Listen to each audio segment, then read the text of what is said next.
Well, hello, everybody. Welcome to Show to Be with Mike G, the show of life, the show of dogs, the show of St. Germain, Chicago, Malort, growing up on the beach with a Hulk Hogan's family. Maybe not directly Hulk Hogan, but today's guest is the newly appointed president of the USBG Austin chapter, Katie Clas.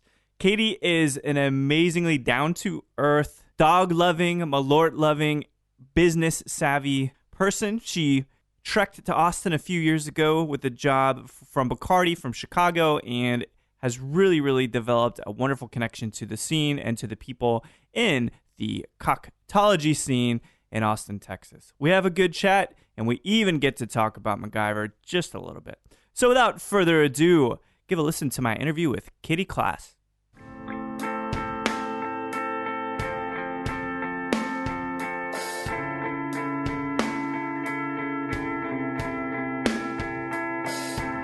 You're really into MacGyver, just for example. You know, I kind of am. Not gonna lie, for a minute, it was me and my brother's connection. We love MacGyver. He's great, right? Yes, he's amazing. What situation can't he get himself out of? It doesn't exist. Doesn't, right? Doesn't, no. Flat tire might be the only thing that foils MacGyver, but having to save the world with a little Swiss Army knife and some duct tape, done. No problem. Oh yeah, he'd fix the flat. It'd be amazing. Oh, for sure. But yeah, there's got like all the MacGyver episodes on there. That's cool. I'll have to tell my brother because he's way more obsessed than I am. But I'm just, along for the MacGyver It's healthy. It is. MacGyver is a good role model. Of course. So just for the sake of example, let's take MacGyver, right? So MacGyver, for me, early 90s, late 80s, really good role model. The mullet, I'll forgive it. It's fine. It was in at the time. Totally it was sweet. It was awesome. He was playing the audience in the correct way. Mm-hmm. So MacGyver, big star. Yes. Kim Kardashian. So just, I know, but that's like all we've got to offer. It's horrible, right? It's terrible. It's really, we're in a very sad time. Like I can only, as far as that goes. Yeah. I'm trying to think if we have any better, like. I'm trying to way better role models than like younger kids. Kim Kardashians. They're so terrible, but yet I'm sucked in like a car wreck. I can't help it. I am too. Yeah. Well, I won't watch it on TV, but it is very much the, Schadenfreude, which yes. I'm certainly take pleasure in their dismay. I love it. And I would have never think that on the record I would be talking about the Kardashians. But I certainly love to see they're unfortunate. Because they've got some money. And I read today someone's dating Justin Bieber. And maybe that will be the beginning of the end for everything. And I'm all right with that. I'm totally okay with them all going away forever. Yeah, they'll just go away. And they'll start families and they'll be shitty. Right. I mean... I grew up on the beach, right by Hulk Hogan and his wonderful children. No way, California? Colorado. Or I'm sorry, Colorado. I'm so used to saying that. Florida, the Tampa Bay, St. Pete Beach area. Oh, that's incredible. A little town called Reddington Shores. It's right on the beach, but it's all like that. Like they all have just a little bit money to be just trashy enough, but like still get by. How do you feel about the Hulkmeister now? Hulk is always cool in my book. He's always good. He's going to be awesome. I'm really upset that him and his wife split. It was kind of a bummer. It was a bummer. And the perfect she's like, blonde alliance. Right? Totally. It was just one big blonde awesome. It was. So blinding at times. I know. But I'm glad they faded away too to, be their own cool and do their own thing. It's strange. So are you... I presume I'm a little bit older than you, and you don't have to tell me, but I always ask everybody. Probably not, but But you're early 30s. I'm 34, yes. Yeah, so you're younger than me. I'm 34. Yes. And I've got more gray hair, as I can tell perceivably through this little distance we've got. But yeah, so you grew up an 80s kid. I did. So you get it. Yes. And I'm not going to turn this into a Star Wars conversation because it's better left for like Jason Cosmos and Sheed. And I don't really know much about it. I'm going to admit that. That's good. That's great. Because then you won't be disappointed. There you go. Everyone's really, really building it up. They're really building it up. I even asked my dad if he wanted to go see it over Christmas. What did he say? screw that. I won't Whatever. say the actual word that he used, but screw that. I'm not going. Like, it's crystallized in time, how it should have been. It's pristine. It does not need to be recreated. Absolutely not. And I maybe J.J. Abrams has an interesting view on it and stuff, but some of that stuff, like, how do you feel about the things that you held so dearly in the 80s? Like, I'll take Beetlejuice because I loved Beetlejuice. Oh, great one, right? Classic. great. Totally Yeah, classic. amazing. So good. And they're going to redo it. No. Yeah.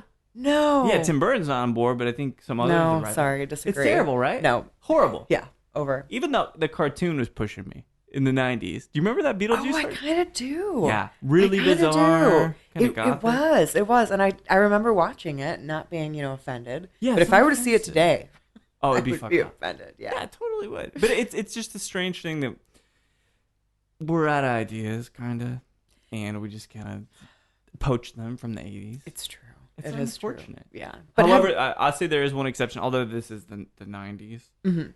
I remember in, I don't know, let's say 94, 95. I think this was actually 96. I can't remember what year Independence Day came out. Okay. But today, the sequels trailer came out.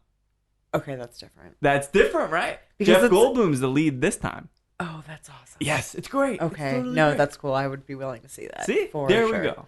It's just different. It's just different. It is different. Because we've moved along, as far as technology goes. So if something was born in that like technological movement when we first started like the big internet burst and everything, then it's okay to redo that. I think But if you're before that, no, that's like the time that we hold, nostalgic. Yeah. That Every time I really- hear a Beatles cover, I just go insane. No, yeah. Right? I Like just, Kanye West, like, oh, I'm going to do Let It Be. This never happened, by the way. But if it did, it would be, gosh. I would probably take a week off to drown myself in alcohol because I couldn't deal with it. I'd stage a coup against Kanye. I'm like, he's going down. Let's fucking go to Chicago. That's it. Let's take Yes. Kanye out. Let's It's over. He's gone tell too his far. kids that they need to go up for adoption somewhere Yeah. else. He's gone too far. He's gone too far. Well, so we had a little conversation about dogs. You Yes. have, is it 2 or 3 puppy-ish? I have 4 3-week-old puppies. That's amazing. 3 weeks old today. I know, and one mom. Yeah. So Oh, you they're- have the mom I have the mom too? too. Oh, Yeah. that's amazing. So they're Austin Animal Center. They they do a foster program with dogs yeah. because if you are able to foster them, then they can free up a bunch of space to get in dogs that maybe Sure. need to be rehabilitated or whatever. So. Yeah. I fostered. I signed up. I had no idea that I'd be taking on 5 dogs at once. Oh my gosh. But no one would take this sweet little family, and I had a spare room at my house that is it's a yoga room. Yeah. So I'm like, okay, I can do yoga in the Let them living room. I mean, downward dog. Come Right? on. They Exactly. do It was that all the time perfect fit. anyway. Yeah. So true. They're so good at that. They started They're downward so dogging cute the when they last do couple the days. little- yeah. Oh my gosh, yeah, they're starting to walk. So the last couple of days they've Oh, been walking man. around and getting all wobbly, but Yeah. it's just an overdose of cuteness. Did you name them already? I did. What I what did. do you get? Which I'm just gonna say, I really wish that I wouldn't have, because when they were like dog 1, 2, 3, and 4, Uh-huh. it was a lot less easy to Much attach. more clinical. Oh, Patient yeah, 1, patient yeah. 2. Right. Now it's like, well, they're ready to be adopted out. What Right. are you I gonna know, do? right? Yeah. But the friends that have come by to watch them have really wanted to adopt them. So I think they're that's all going to go to amazing. friends. That's which will be great. amazing. Yeah. But so there's 2 boys and 2 girls. So Mm. the one boy-girl set I named, after the prince and princess, Oh yeah. George and Charlotte, Oh, that's after their nice. children. So did That's that. great, yeah. And then one after whiskey. So I named one Pete, Peat. Oh. Yeah. And he's super cute. And then there's just a little girl. She's a runt and a tomboy, and she's the only one that has long hair. So Yeah. I just randomly named her Frankie. Why That not? makes sense. Yeah, she I looked think like a that makes Frankie. sense. She was Yeah, a adorable. little bit rebellious. Totally. Yeah. She's like, screw it. I'm small, but I'm awesome. Man, and it's a wonderful thing. Like not that Austin's the only place where there's really a nice tight community of us dog lovers that do adoptions yeah. and stuff. It's not just Austin, but there's a really strong movement. What Of course. drew you to wanting to adopt the dogs or rehabilitate them or house Yeah. them, I mean, whatever the right term is? Well, about 8 years ago, I was finally able to have a pet in the house. Yeah. 'Cause you live with roommates, and in Chicago, where I'm from, you can't really have a pet in an apartment. There's a lot of rules. They just don't like to. They don't like to do it. No, Yeah. so that you have to pay tons of money. And I had moved into a house on the west side, Mhm. private owner, and he said, "Yeah, get a dog if you want a Oh, dog." that's great. So I got my first little dog, Misha, and I actually got her online, which was I don't recommend anyone do that. What, I like was a young. website? Or? Yeah, there's a website called puppyfind.com. Oh, I remember. Which is actually a better one out of other ones. You know, they have really respectable breeders, but everyone should just rescue. There are so just many. Go to the pound. They're going to be the best dogs you have. Yeah, absolutely. So, I don't know, is pound the right word anymore? The pound? I know, right? It seems so bleak now. It seems like the prison, you know, like a dog jail. But like Austin Pets Alive, like there's no way that's a prison. No. But it might be a pound. I don't know. They take, like, the pound is Austin Animal Center, and it's really, really nice. That's great. They have a great time at their pound there. But so I had Misha, my little one that I bought online. What kind of dog? She's a Yorkie poodle. So oh my gosh. Back, you know, when I was 20 something and everyone wanted the hybrid little dogs that were, you know, licking a Starbucks kind of cup and on Instagram. So I had to have one too. But I got this little dog that did not want to wear clothes, did not want to be a prissy little dog. She's the cutest little thing, but don't ever tell her that. She knows it. She knows. Well, she's more like she's a tomboy, you know. She's like rough. She's like, don't treat me like I'm small and cute. I'm a dog. I'm awesome. I'm wild. I love to swim. I love to roll in mud, and I love to get dirty. That's so great. Get out of the way. Totally inconsistent with a lot of your, because when I grew up, we had 2 Yorkies. Actually 3 Yorkies now. Yeah, oh wow. They're not like that. So that's really a nice it was rarity. Like the poodle, and the mix was a good mix. So I loved her, and she was great. I had her for, I think, 7 years. Before then, I moved to Austin a couple of years ago from Chicago, and one night, as I'd had a couple of drinks out at a bar, a friend of mine texted me and that she had adopted a dog at Animal Austin Center, and that the dog had puppies, and that like they couldn't house the puppies. They put them in some other shelter, and they were going to euthanize the puppies in 24 hours. So she asked me if I could take one, and I said, okay. I wasn't planning on getting another dog, never. So that's when little Finn came into my life about 6 years ago, or no, 6 months. Sorry, 6 months ago. So he's about 11 months now, and he's a big dog. He's about 60 pounds. What kind of dog? Total mutt. Yeah, he's the best. Yep, total mutt. Yeah. He's brindle. They say he's a lab mix, but I know he's got some beautiful pit in him. Yeah. So he's great, and him just being able to give him a home and seeing how scared and skinny and just sick he was when I got him, and then being able to give him a great life. I'm like, I should be doing this just for other dogs, just temporary. It really is. Dogs. Do you have the? I'm gonna call it a syndrome, although I feel there's nothing wrong with it. Yes, it's true. Okay, but maybe you know what I'm gonna say.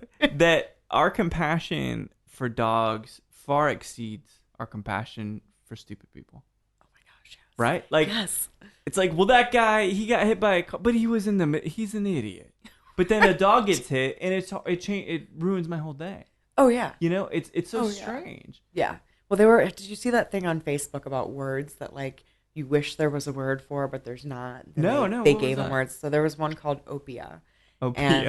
Or opia, rather. And opia means that how you don't want to look at another human in the face because they view it as threatening or rude or something, but so you just avoid eye contact. And so many adults do that. You won't look at, people down the street, and nobody really knows why. Maybe it's fear or whatever. Yeah. But a dog comes down the street, or a baby. I mean, it's all your eyes are open, your mouth, you're certainly like cooing.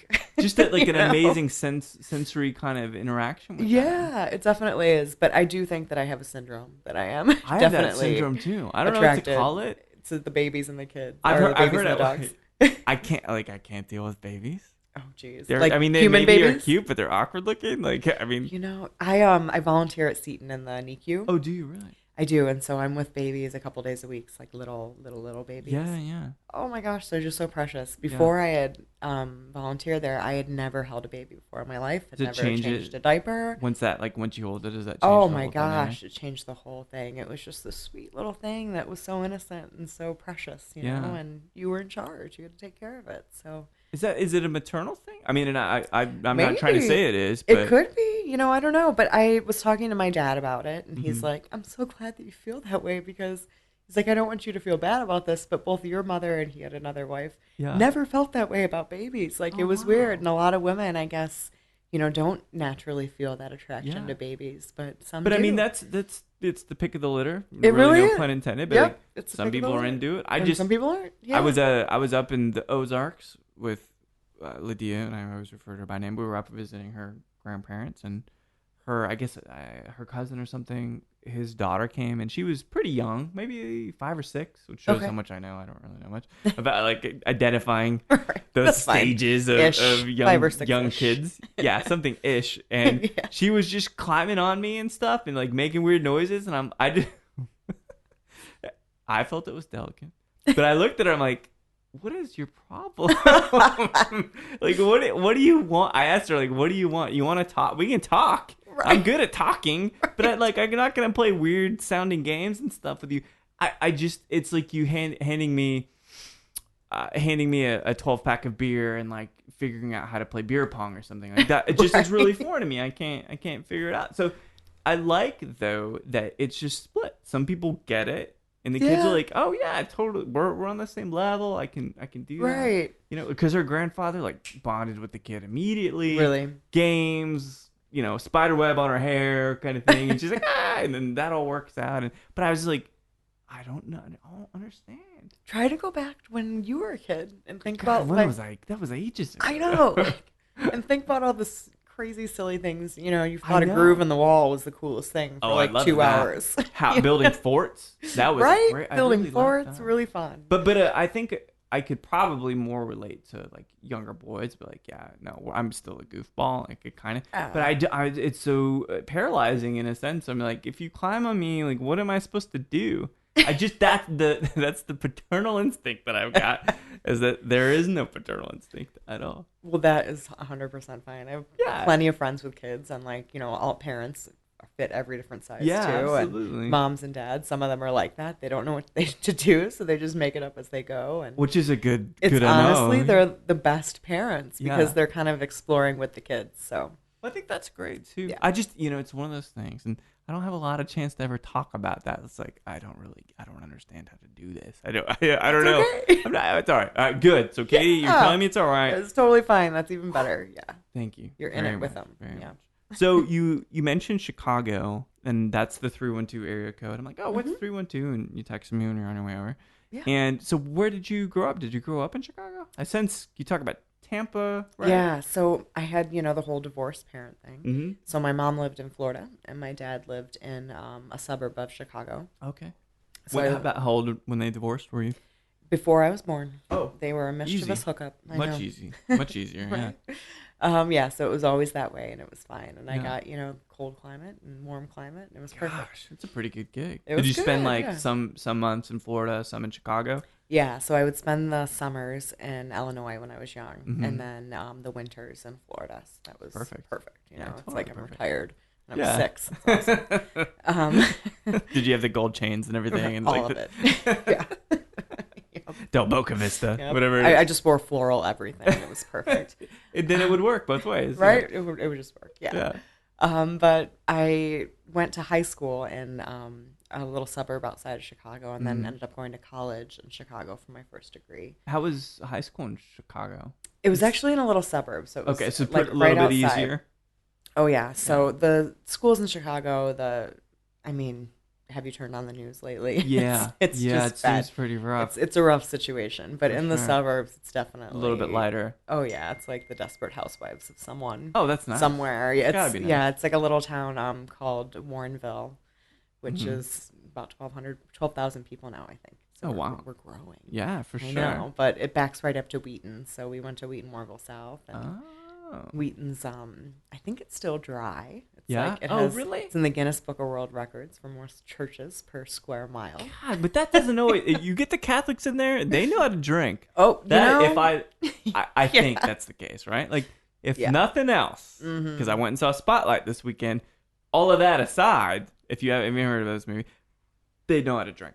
They do, they like to drink really like midwestern things, like mudslides, or like their favorite old fashions. Oh, that's not so bad. But with the muddled cherry and orange, like you have to muddle the cherry. Maraschino, like a super saccharine and stuff. Oh yeah, and then you gotta garnish it with a flag too. A flag? Yeah, a flag. A flag of what? The traditional flag garnish, the orange that's like wrapped around the maraschino cherry and then skewered with a sword. It has to be with like swords I've got no problem with. Yes. But a flag, it's a little bit different. That's amazing. So it was. What's social life like then? In that little suburb area? And you said Warrenville? Warrenville, yeah.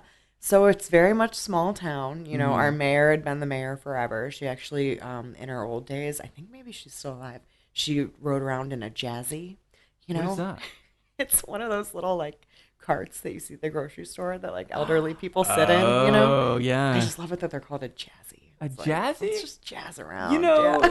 that's a pretty great name. Right. Because I thought they were called hover rounds. Oh, okay. Well, no, so I mean, that's maybe just a maybe regional it's like thing. the upgrade, like the jazzy. Yeah. Yeah, maybe so. Who It's got like a stereo and Yeah. shocks and Right. stuff. Exactly. Yeah. Some different like chair massages. Yeah. It's perfect.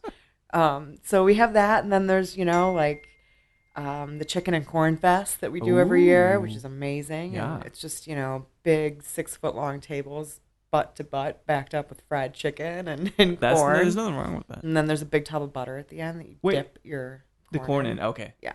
Have you, all right, Awesome. real quick, because it sounds like it'd be really good, because I love salty and crunchy. Yeah. Did you ever dip the fried chicken in the butter?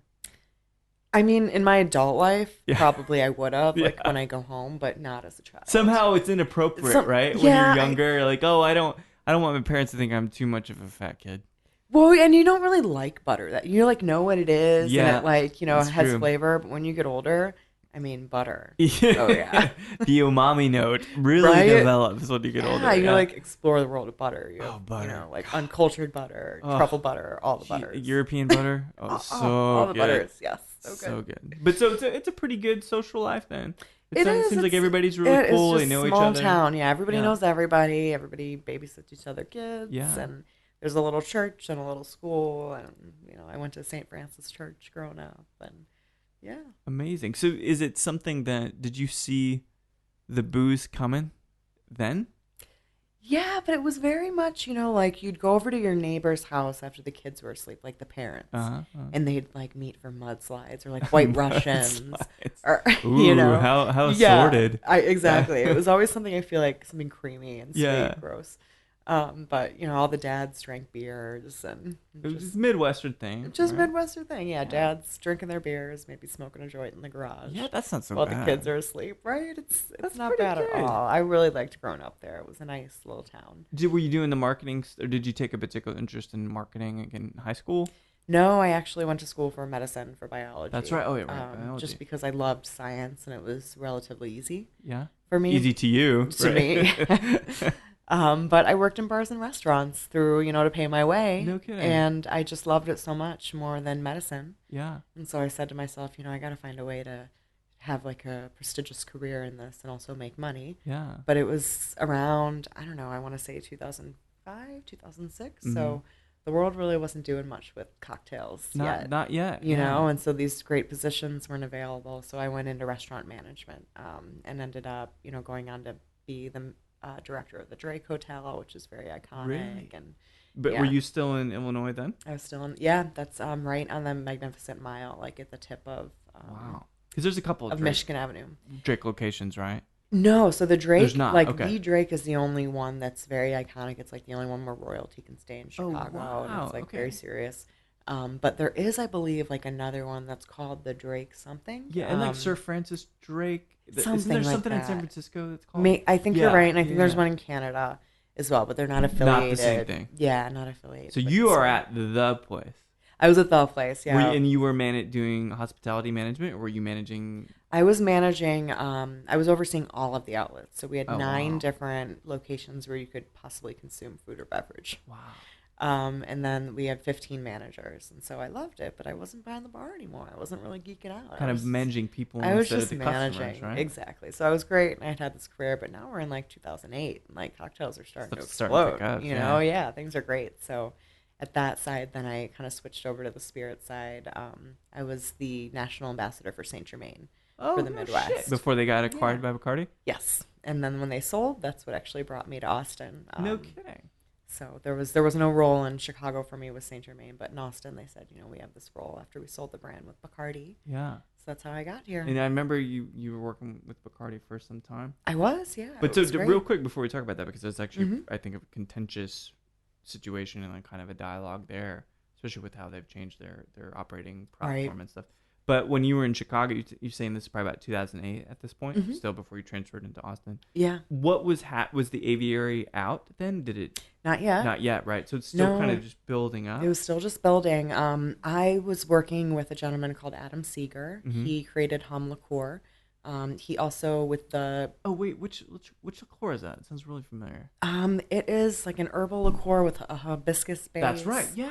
Mm-hmm. Oh, cool. I didn't know. Really delicious. And Yeah, he red also bottle, I think, or red bottle with a little hummingbird on it. Yeah. Or I think maybe the bottle's clear, but the liquid is The so liquid's red. so red. Yeah. You know, it looks really red. So he, really introduced me to the cocktail scene there, and he was doing great things. He had this bar called Nacional 27, and he was actually doing mojitos, but they were great. Like he had a whole mint garden, and 10 Cane Rum sponsored Still it. can taste good. Yeah, it was awesome, and it was all these farm fresh ingredients, and it was just fantastic. And Did it change coming from the hotel background? Did you start seeing what that potential was with having cocktails and ingredients? And that? Of course, and I just loved it because I had my Psalm certificate at that time. Oh, really? But I didn't know anything about spirits, you know, really. And the more that I learned about spirits, I preferred them. I love wine. I always just love as wine. an aside, we both prefer spirits, and not because of the effect, but there's so much density. There's so much density, and there's so many different categories. And when you speak about wine, you can go to Italy, to Sonoma, to even Portugal, and see the different things. But there are consistencies. If you go to Oaxaca, that's 100% different than Scotland. Totally different. And the cultures and the people, and it's just very, very unique. It is, and it's so. And this is actually perfect. So the bottle that you picked is the Oaxaca Mezcal, which is a Tepestate. So the interesting thing. So first, to your point about the people and kind of the like, no one from Oaxaca is stuffy. They aren't arrogant. They've been doing this thing, and they've been doing it honestly. And having to dig up piñas and trim them and then cook them, I'm speaking firsthand, not fun. Grapes are way easier. It's way easier than a fucking huge piña. It really is, And so there's some kind of humility that has to be native to that kind of spirit and that kind of production, Sure. Which is different than some other things. And I'm not saying that making Armagnac or making Cognac or making Grappa or any of that's easy. It's not. Right. But there is something far more rustic and dirty about digging up those piñas. In this particular case, Tepestates they're massive. They grow up to 20 plus years old. Wow. They're not mature. I think that it takes them at least someone will probably correct me, but it takes at least 16, 17 years for them to be fully mature to taste them, Awesome. And there's not a lot of grapes that are like that. No. It's not. No. It's not. I mean, you can have old vines. Yeah, maybe. But they're not good at that point, right? Well, I mean, you'll have old vines that were, or ungrafted old vines, or I guess are what you're wanting to have that pre-flop. But the fruit never ends But the fruit is a season old. Yeah. It comes and it's picked. So absolutely. And so it really is of the moment, amazingly of the moment of that year. But Tepestate, it's like sitting down with Tom Waits or sitting down with Willie Nelson and getting a lifetime of seasons, a lifetime of change in a bottle, right? And that's the thing. It's the untouchable category because it's just so nostalgic in that way. It's something that can invoke nostalgia unintentionally. Exactly. It's completely. It just is. Like you taste inherit. And this one you picked, which is Tepestate, again, is an older varietal. This is at 45%. And I find it to be one of the drier Tepestates, which is really, really interesting. What do you think? Yeah, what do you think? It's absolutely wonderful. It's not so bad. It's amazing. I kind of want a little more. I hope you don't mind. No, please, crack it up. I'm gonna take a sip. I tasted it. This was Joe Eifler suggested it to me. Oh, okay. Yeah, he's like, you got to try this one. Fine gentleman. Yeah, wonderful gentleman who I've had on the show. I can say thankfully that I've had. Awesome. Wonderful dude. And so, this is an exceptional mezcal. Oaxaca, oddly enough, they're in the same facility as our distillery. They're just down a couple doors. Yeah. Wow. We are really in the true distillery row because Tequila 512 is in that same center. Okay. And so is Oaxaca. And so it's interesting. It's a nice company to be. So, but at any rate, so Saint Germain takes you on this journey. Things are really bubbling up in Chicago. I imagine it's almost the apex of creativity then when it's all starting to bubble up. And you come to Austin because Bacardi in transition offers you, is that right? That they offer you a gig? They offered me a gig here. Yeah. I'd never been to Austin. I Oh, had been really? to Georgetown. Not the same, right? Not the same. I remember my grandpa lived there. Oh, no and kidding. We would drive through Austin. He actually has passed since then, but yeah, that's how I was. But you had some early memories, like yeah, kind of on the periphery at least. of the periphery. Yeah. That's We so would cool. drive through Austin. And I would think that it was really cool. Yeah, and I'd be like, Dad, just driving to this place, right? You drive through West Texas, like this is not cool. No. But Austin can sense some things going on. There were all these great, like, colorful signs, and they looked, nothing like the Midwest, where everything is a chain. Yeah, it's totally. Just full of a bunch of pop-up kind of individual restaurants. And stuff. It was really cool. So I very much wanted to go to Austin. And as I got to be a teenager, I would say, come on, can't we just go in for a day, Dad? Yeah. He would never let me. But oh, that's a bummer. I know. But you made it. But it was great, yeah. And I got here. And at first, with moving anywhere, it was kind of, I remember I came during some kind of festival. Imagine that. I know. Shocking. Mm-hmm. And I got sick, and I didn't know, like, I just wanted to get some soup from a grocery store. And I didn't know about the H-E-B. I didn't know, like, that was a grocery store. Such a good grocery store. It is. I love H-E-B. Right? They're not paying me, but I fucking love H-E-B. Right? Love it. Green sauce, red sauce. Oh, they're amazing. They nail it, yeah. I was there earlier. They're fantastic. But so I look up grocery store. It's a Royal Blue grocery company. Yeah. Which is an amazing grocery store, but it's Totally not a is. grocery store. It's like a grab-and-go mart or whatever. Yeah. And so I live on the east side, and it's like the second day I live here, and I'm trying to go downtown to go to the only grocery store that I know of, Royal Blue Grocery. Which is the one around Congress, right? Right. Yeah. Which, that couldn't Hard be worse. to park. Like, Yeah. way hard to park, and all the roads are closed because there's this festival. Oh, gosh. It was so infuriating, but I just want some crackers. Right? Yeah, Like, what am I going to do? Soup and crackers. Yeah.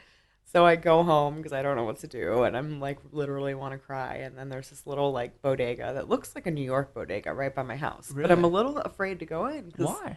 Well, there's bars on the windows. It looks a little sketch. Yeah, you no, know? that's fair. That's fair. Right. But I'm like, you know what? This is right down the street from my house. You better go in. Yeah. They're amazing. They have like all organic everything. No kidding. Like the biggest craft beer selection I think I've ever seen. What is this spot called? It's called the MLK Food Store. No shit. Yes. It's That's fantastic. not a real great name, but it's Nope, not a great name. a lot at all, of but wonders hiding behind those a lot doors. of wonder. They bring in anything you ask. They bring me in like the Miller High Life ponies. No kidding. Yeah, they're That's fantastic. amazing. So did you know that like Austin's killer at this that's point? when I knew. I'm Yeah. like, okay, it's gonna be awesome. Like and everyone was so nice. You know, Yeah. everyone in Chicago, you don't make eye contact like we were talking about. A little bit before. colder, almost Very literally, cold. right? Yes, very literal. But there's a lot of crazy people, and they don't have great programs for the homeless, and so if We're literal okay here. It's a tad we're a progressive. little better, yeah. So you can look at someone and they could be very crazy, Yeah.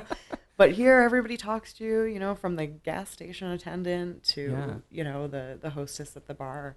So it's. Did you find that people were pretty professionally when you were out kind of talking about, was Saint Germain the only product that you were kind of out talking about, or were there some others? Well, when I had moved to Austin, I picked up the whole cardio portfolio. Oh, wow. So it was very different for me from Yeah. moving to one little liqueur to like 180 brands. So I was myself learning a ton too. Yeah. During the time that I worked. They send there. you around a lot, like a lot of different trips and things to learn? Not necessarily. We definitely, I was on the advocacy team, so I was able to send a lot of bartenders to good. those places, Yeah, which yeah. was great. I would have loved to see them myself, but someday. Someday. Oh, just in Someday. due time. Right. You're in due president time. now. In due time. They'll yeah. expense you to go wherever, is what I hear. Right? I Maybe know. that's wrong, I know. USBG, but maybe Right? they'll send you wherever you want to go. Exactly. Was there, so what, man, and if you don't have to answer this, but I always think, so you're a coach, right? So you've got this portfolio of things, and you're a coach. And you got to play the A team, and you got the guy that you want to start on first base, right? So let's look at this portfolio real quick. And this is just a matter of personal preference. It's not a critique. Even though Sure. Bacardi did, I'll just say it seems like they did some real shitty things to their employees, in my opinion, right? But so who is that that A-class player that you really, really liked in that portfolio? What was one of the products that you thought was like really a top-notch product? I loved the Gran Luso, our vermouth that came. It was the 150th year kind of anniversary edition of Martini Gran Luso. Oh, wow. And they went back for a recipe that was they kind of dug it up from the 1800s, Yeah. or so they say. But it was made very much in a style in which vermouth was made back then, and very Does it much taste that way, like kind of older and just. It does. It kind of tastes like an Amaro Dulce. Oh. You know, it has a lot of herbaceous notes to it. There's a lot of dryness to it. Is it a dry vermouth? I'm actually not familiar with it, but is it a dry vermouth, a sweet vermouth? It's a red vermouth. A red vermouth. Okay. Yeah, red vermouth, and it's actually made with red wine grapes, which you never find in vermouth. Usually, they get the coloring from the botanicals in wood. Right. But this was different, and they really took a lot of time and care with this to redo this recipe, and I just loved working with it. It was fantastic. So it represents what we love maybe about mezcal, even, is that you take your time. Yeah. You pay tribute to the culture and to the historical relevance of it. Absolutely. So there's bound to be the antithesis of that also in the portfolio. And what do you think is something that was a little bit less nuanced in the portfolio? I mean, we didn't work with them too much, but I think that like the Bacardi rum flavors. Right. The flavor houses. Yeah, there's definitely people who enjoy those and people that they make a lot of sense for. Sure. Your people who don't necessarily know how to make cocktails, your everyday person that comes home after work and just wants something. They just want some sweet and Dragonberry, tasty. man. They just want some Dragonberry, man. I mean, can I just get a Dragonberry? Jeez. Although I don't know that anyone has ever really clamored for Dragonberry Bacardi. It's like, man, there's a pineapple. There's a coconut. Fuck, man, I was gotta get some Dragonberry up in this bit. Right? Like, no one ever said that, ever. But, well, what happened was, is it's strawberry. It's actually strawberry. It's but, like a colloquialism. It's but like, Dragonberry. Who loves Dragonberry? Who? Men. Really? Men love Dragonberry. Why? And I think that's why they called it Dragonberry. Oh, so to that make they more could make strawberry be right. more masculine. If they called it Princess Berry, right, they wouldn't drink or it. even strawberry, or something. Strange. But I can't tell you how many times I would go out and I'd run into guys, just a random guy, dude bro, and I'd tell him. Let's qualify. Dude bros. Okay, so a dude bro, different. They're slightly different than men. Yeah. Sorry, dude bros, but you're and he's less like, than. oh, I love Bacardi Dragonberry, and I'm like, that's great. I'm so glad. But I love Capri Sun too, man. But I got over it. Like I moved to bourbon long time ago. I know. So I think that those flavored rums, they weren't necessarily a talking point for people that I converse with on a daily basis. Not rooted in tradition. Not rooted in tradition. Those are definitely a market decision and kind of moving with the times and seeing where trends are going. Do you, so I own a distillery, multiple brands and stuff, but I have to make decisions, and I'm like, well, I try to make decisions in a good way. What is artful? What has integrity creatively? Sure. Bacardi doesn't seem to do that. Do you think that big companies are really scrambling to try to make money in what is essentially a market that's shifting towards your and I preferences, a more artisan, if you will, right? Right. How are they reacting to that? I think that when a company like Bacardi has the type of financial power that they do and the money, that they can really invest in different segments. Sure. And when we talk about the demographics of the population, the craft cocktail, aficionados or people who are very much interested in the spirits world, they make up a significant, percentage, but they don't make up the significant percentage. Right. So that's like no your average sapphire, everyday consumer, your Dragonberry guy. Right. Dragonberry bro. Right? Yeah. So I think that they've kind of shifted to just kind of entertain a different demographic and just move towards a different segment. Know where they can be successful and drive down that exactly. path. They don't, I think they're doing the best with what they have to work with, and that they made, a decision that they think is going to work the best for them. So I hope it pays off, but it's a good point, right? Playing to their strengths, almost playing it safe. Exactly. Which doesn't guarantee any kind of future success for them, frankly. Well, right? Because they're focusing. I mean, and I think that it is shifting. It is. Even and the dude bros are shifting. They are. And Bacardi had some amazing stories to tell, and a lot of them, they had great initiatives that people really wanted to hear about. And with this advocacy team they built, we had gotten a seat at the table, and everybody was finally starting to talk about these stories. And, I was at a level that wasn't privy, to all the information that was going on. So it was kind of like we're all at that. The carpet got pulled out, but it was a little sad to see us have to, push in our chairs at the table and walk away. But you never know how, ebbs and flows will go, and maybe they'll pull up a chair again. And they're trying to do Zignum is Bacardi, right? They are. Which has gotten lots of shit. It has, and I was even reading something about it the other day. You know, being a lover of mezcal that I am, it definitely goes against that grain. Sure. And I think that as consumers and, you know, even like lovers of spirits, we have the ability to make those choices. It's a really nice building. I saw it in Is Waka. it? Yeah. I was like, oh, that doesn't look like a palenque. You know, that looks like a fucking warehouse. I'd never seen it. Yeah. We were very much not kind of kept in the dark about it. Mm-hmm. We were kind of told not to work on it, and I don't know their motivations behind why they are working with that brand or if they will continue to. Yeah, I don't know. But we were kind of told not to touch it, and it was disheartening because, you know, you're part of a company. You should know everything that they're involved in. Absolutely. Transparency is key right. with this industry. Florida Connie is a great example. Yes. Being transparent really helps the industry rather than hurt it. It does. You know. It definitely does. And that's why when everything with Florida Kanye came out, you know, you really want to give brands and big companies a chance to respond. Absolutely. You know, and that's you have to. Yeah. You really have to, because things can be correlative, you know. Yeah. And not well, and yes, and I'm sure there's a high propensity for it's kidney cancer, right? Or kidney disease. Mm-hmm. I'm sure there's a much larger propensity.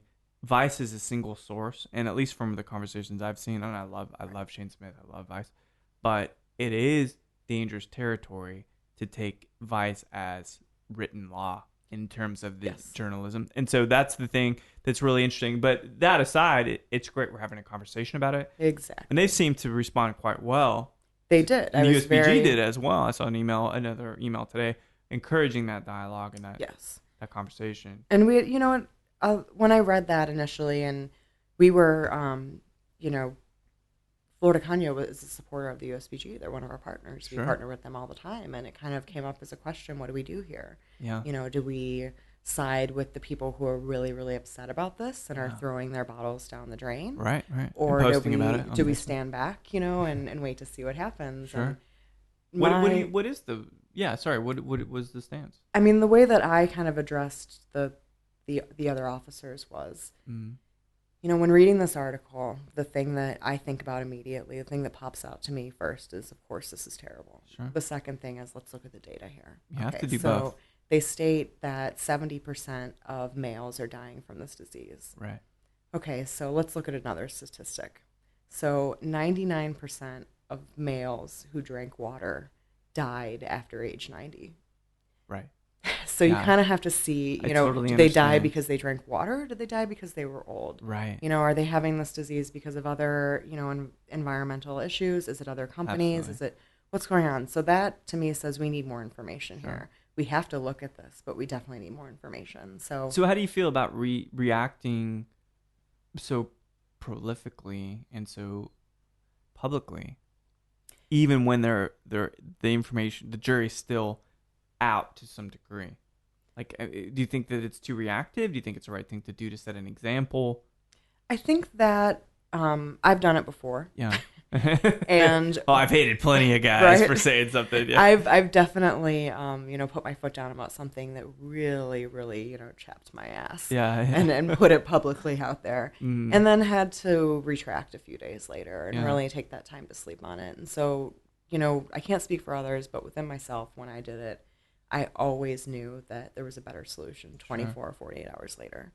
And so whenever I receive information that's super loaded, I always wait that time, you know, that's to brilliant. See like what comes out of the woodwork, what we can really see where this is going to go.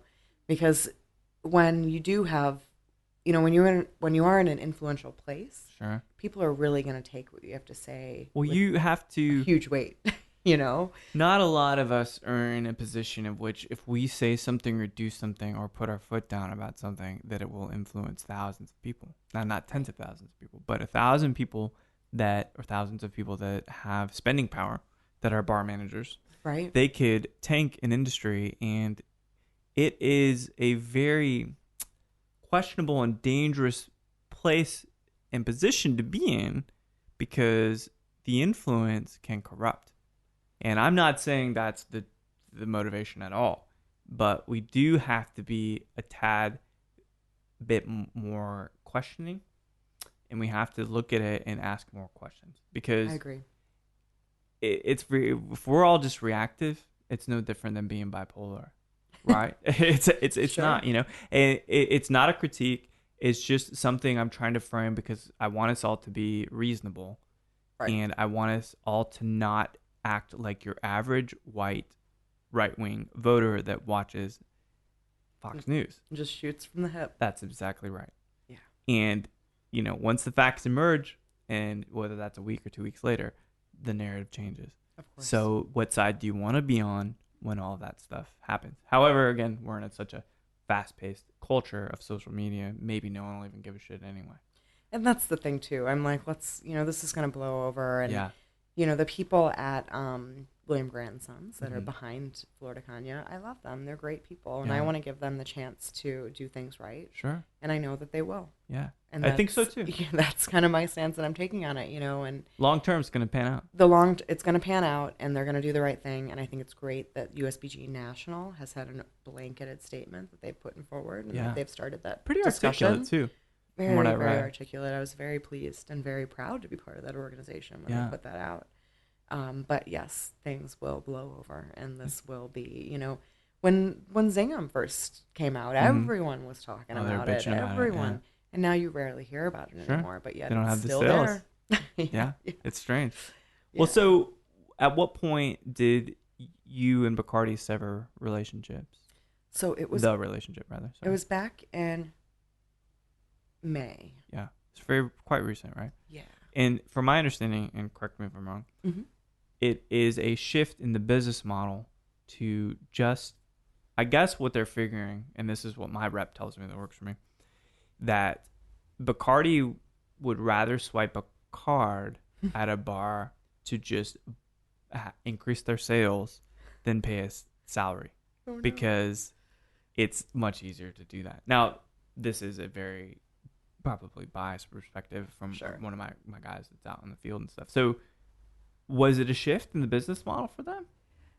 I think that Bacardi, and this is very public knowledge, was not succeeding as a business. In fact, for the past however many years, they saw a decline. Sure. There was very few states that actually saw any kind of growth. So something needed to shift. Something needed to happen. Right. And they, had some new people that came to the top, and those people, I think, were kind of like, we just need to tighten this up. We need to take our shoelaces and really make them tight here. Right. And that then they're going to go back and expand into other areas. Now, to hear about the card swipe, that's really disheartening because I can't see a lot of, bar owners wanting that just because it's shady, and from what I found certainly an aspect of it, yeah. Well, yeah, and what I found working with, people in this business is they really like the authentic business, the business that comes out of relationships, not the one-night stands, or the escort. That's not how business works here, and I think that's why I really love working so much in Austin. Well, you understand it. It is about the relationships and the soft skills and building the rapport. 100%. But if you look at it on a P&L, right, it's where do you find the return? Absolutely. So you swipe a card, you just made, you just bought $250 worth of drinks, and that salary for the same 8 hours or 4 hours would have cost you $500. Right. So it's something to simply kind of pad. Now this is not there's no way that I know this. Right. So it's just it's anecdotal at this point. Sure. But it seemingly is the behavior that's out in the market now. And they have a lot of levels too. Sure. So like there's, somebody who looks over bars that are really, really busy. They're just turn and burn like the ones you see on 6th Street. Yeah. Then there's somebody who looks over chains and like nationals, right. And then they still have their advocacy team. They're just not as big as they were before. So I think that they're 5 or 7 strong at this point as opposed to like 30. And so they're still out doing authentic things and, building relationships the right way in a way that, these people are your friends and your family and not just card swipes. That's just totally disheartening. Now, again, this is all just commentary. I could be fucking blowing shit out of my ass. Of course. But it's what I'm hearing. And it's not uncommon in the industry to see that happen. So it's not, I wouldn't say that that's totally left field to see that happening. And some bars really like that, For but sure. It's just grab and go. It's just grab and go, right? In and out. That's just not how I do business and not how I think business should be done. How did you feel then? Like when so you moved down to Austin for Bacardi? Yes. And they're like, well, it's not you, it's us, which I'm sure exactly what they said. things are changing. Sorry, but you're great. I think the phrase was, it's not personal, it's business. Yes. Yeah, which is my least favorite That's phrase because we could not be in a more personal business. I know. But, I say that out of both sides of my cheek. They were not doing well as a business, and they did need to make some changes. Which makes sense, and I'm sure you understand that. Of course. Your business savvy. However, as being somebody who had been a top performer on the team, it was confusing. Yeah. I think, because my parents always taught me that if you do good in your job and you put your passion and your heart into it, and you're there 110% every day, you're going to move up. Good things will happen. Succeed. Yeah. Sure. And I really love the company. I still do love the company. They have a lot of great, a lot of great backbones. Mm-hmm. So I was, of course, heartbroken. It was just one of these things that was just very unfortunate. Yeah. And it just really kind of took the wind out of my sails. But, through that, a lot of great things happened. What was the process for you to find your bearings again professionally? Like, what did it take? Was it friends? Was it traveling? It took, I think it took just really surrendering, because at first I knew that I loved what I had going on at Bacardi because the people I worked with, we really felt like a family. We really believed in our brands. Right. And I had interviewed with several companies that they didn't have that. They were very much about swiping cards. They were very much about, flavored things, which I just couldn't get on board with. I know. So it took, I started to get very frustrated because I was unemployed for a while because just the right thing wasn't coming along. Yeah. But it really pushed me to go back to school, which is super important. And what you're doing, which is marketing now? So I'm in school for marketing, so I can take because what I found is I couldn't get the job that I wanted because I didn't have a degree. Right. But yet I had all the experience. It's such a terrible fucking dilemma. It's an interesting system. Yeah. But, I love the classes that I'm taking, and they parallel directly to my role now. And it helps. And so it's perfect. That's the best thing about school. That's why undergraduate sucked for me. Really? I'm working retail sales. Cool. But I'm learning about business plans. Well, I'm selling printers. Like, how does this actually line up? Right, exactly. But in grad school, everything changed because those conversations I got to circle back in. And so it's great that you're doing it now. Right. Right. So the curriculum is applying to your paradigm as a business person, So just much really, really great. Even certain, school works or school assignments, I'll double them as work things. So I can get them both done. For sure. Yeah. It's not so different. Yeah, it's great. And I started volunteering during that time too. Which organizations? So Seton. Right. At the NICU, and then with the Austin Animal Shelter. Man, that's great. So wonderful. Babies and puppies. Gosh, people are gonna love you. Yeah. Babies and when are you running for city council? I know, right? Yeah, and then during that time, I was elected to be secretary at that time of the USBG. Oh, that's right. Yeah. Even though it was a time I was very, very frustrated and felt that I just wasn't getting my due, deserve. Yeah. My just dessert. Yeah, yes. yeah. My professional career, all these really great things came out of a result, and now I landed with Phillips, and I couldn't ask for a better company to work for. Yeah, so tell me a little bit about Phillips. I bet I know the brands, but that parent name I don't understand. So what are some of the things that Phillips makes, produces, distributes? Yeah, so Phillips Distilling, they've been around since the 1900s, family-owned company, and they're fifth generation. Yeah. They were very famous for creating schnapps back in the days. No kidding. Mm-hmm. So the European company?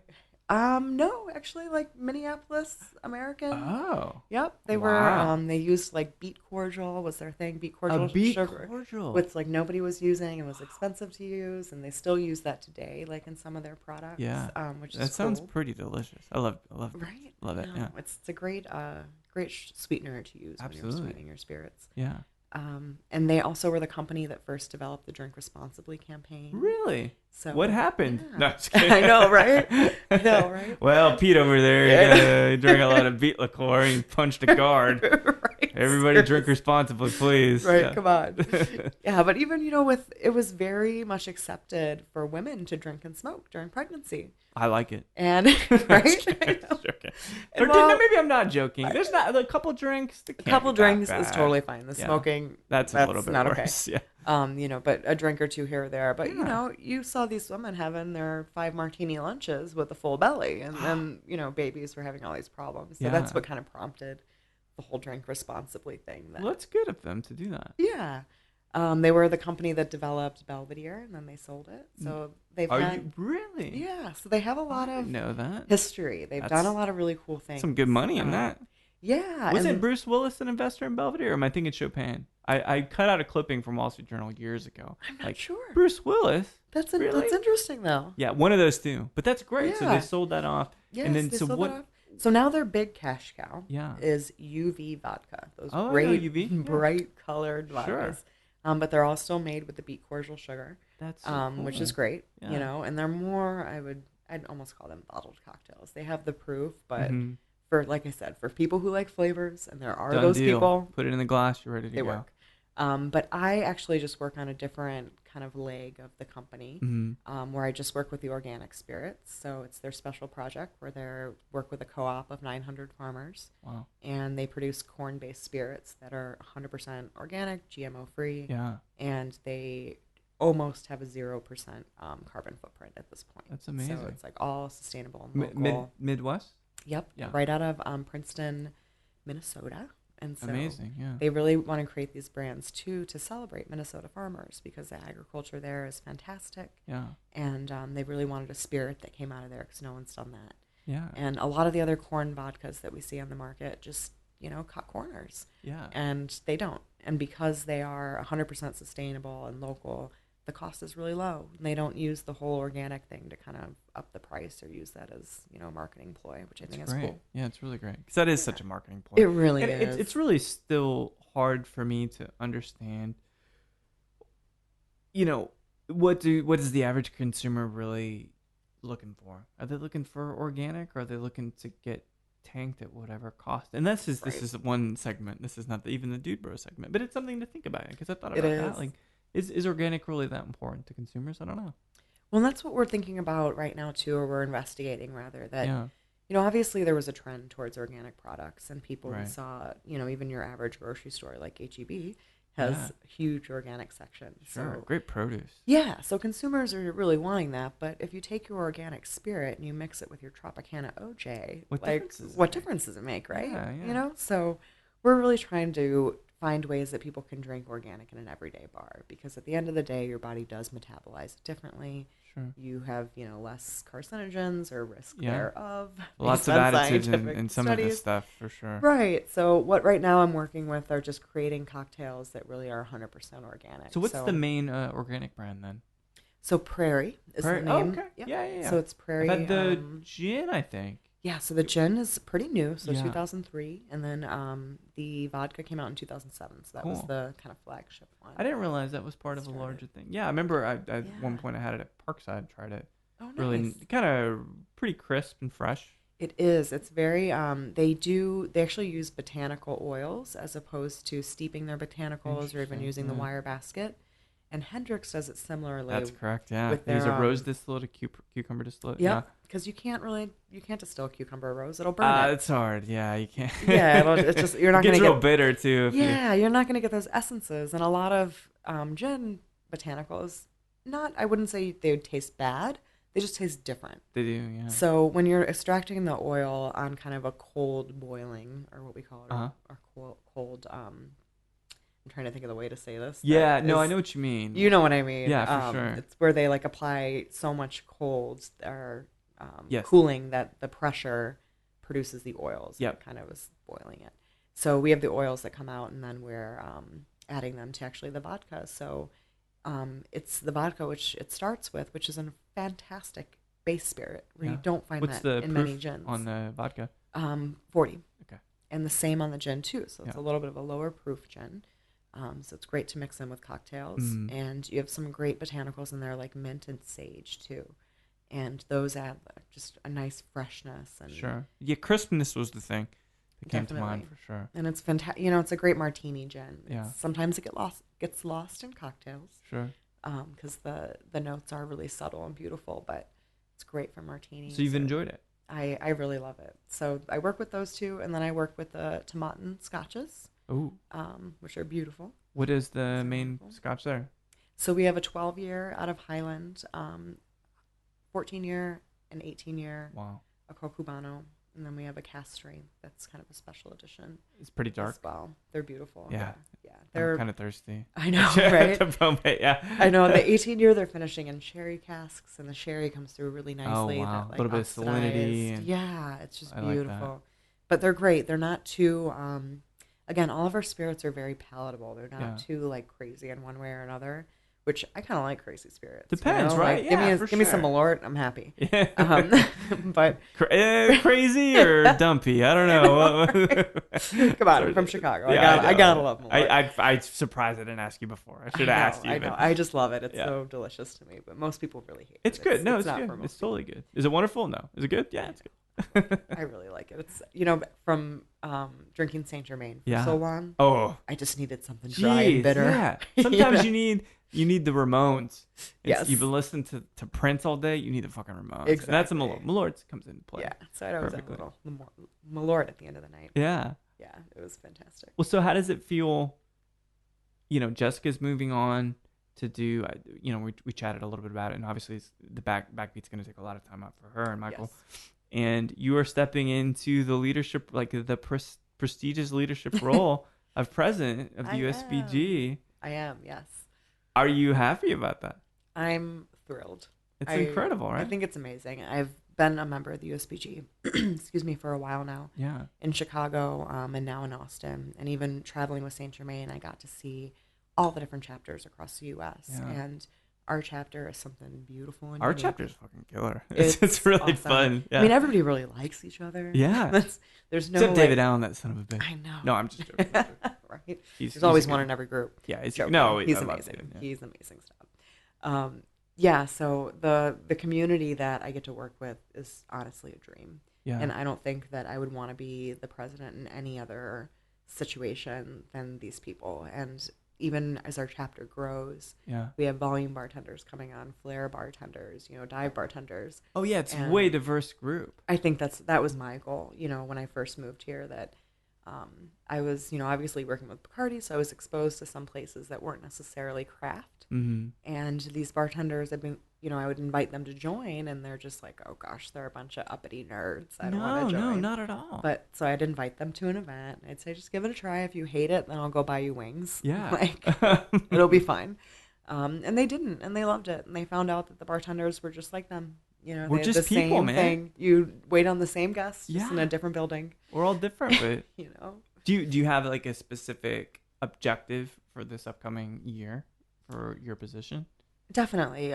So one thing as our chapter grows, and that I'm very fortunate to see, is that we have a great base of members that just really want to get involved. Yeah. So one objective is to let everybody have the experience that they want to have. That's great. So we have several chair positions opening. I believe our philanthropy chair may be opening. Our events chair is going to be opening. We're starting an education chair. So I think with all of these people, it's really going to give us an opportunity to work as a true team. Yeah. And just blow it out of the park, It's already strong, but imagine what it'll be next year. It's already strong, and our bank is big. We've got a lot of money in our bank. So as much as we love brands, and, obviously I'm a brand person, I love working with the USBG, I think it's also really, really important that we do only USBG things sometimes, and that they don't have a brand attached to them. I think that's wonderful. And now we have the money to do that. Also, wine and beer. We haven't tapped into wine and beer too much, so I'm starting to really make some strong partnerships with some wine suppliers so that we can get in and have unique experiences for our members in the wine and beer world, because it's huge. And a lot of the licenses in Austin are wine and beer only. Sure. I don't want to leave out those bartenders and tons of brewers. So that is completely untapped, and our members want it. So we're going to give those experiences to them. It's amazing. And it's been, man, as a member, I guess member for 3 years now or so. It's awesome. Which is cool. And I come out of the woodwork every Christmas to sing some songs. I think that's about, because I'm at the office like during some of these events, and I just almost cry Like the cognac event. I just want to go to the cognac event. Yeah. God, it's like infuriating. But the fact that you guys are creating such amazing events that someone, like anybody, but just me, for example, is like, shit, I really wish I could go to that. That's a testament to the curriculum and kind of the goals that the board is. I'll call you guys the board. Yes. That you guys have set up, and I think it's going to be really wonderful to see how the power shifts hands. And I think that you have a great background, and the fact you're working on business stuff right now too and marketing, it's only going to make it better. It plays such an important role. Yeah. Such an important role. And I mean, I can't talk about the USBG and taking this role on without Jessica. Yeah. I mean, she set she set me up. She set me up for the greatest foundation ever. Yeah. And so I don't think a lot of people have that walking into it. You know? Maybe not. So that's definitely a big. The kingdom is yours now. Yeah. I guess so. Well, I hope we work. I hope we work more together, and I hope to get more guests from the USBG. Almost everybody is from the USBG, and I love this as an outlet to just get to know you guys and to talk about what you stand for, of course, and your objectives and the wonderful brands that we're all working with.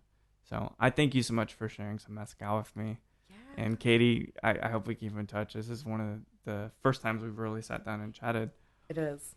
And hope it's not the last. It definitely won't be. Thank you so much for having me. Thank you. Thrilled to be here. My pleasure. So what do you guys think? It's a good chat with Katie. Learned about the Midwest. Talked about Malort, MacGyver, St. Germain, Bacardi, Phillips Distilling Company, which sounds both delicious and environmentally sound. It's great to hear that she fosters dogs, frosting pets alive, and also is keeping up her studies, never sitting still academically, never sitting still intellectually. It's great that she is now the president of the Austin chapter of the USBG.